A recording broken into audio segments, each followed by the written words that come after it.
Learn how to replace the maintenance cartridge.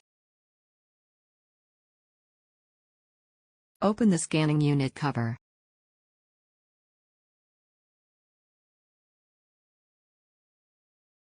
Align the arrow on the maintenance cartridge with the removal mark on the machine.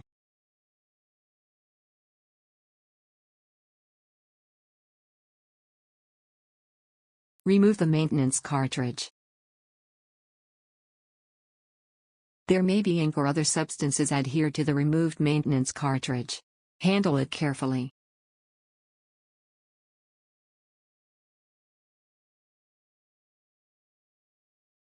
Prepare a new maintenance cartridge.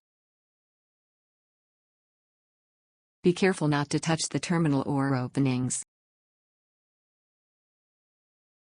Install the new maintenance cartridge. Align the arrow on the maintenance cartridge with the installation mark on the machine.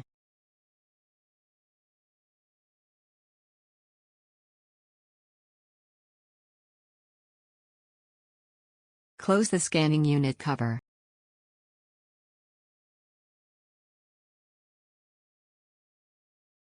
The procedure for replacing the maintenance cartridge is now complete.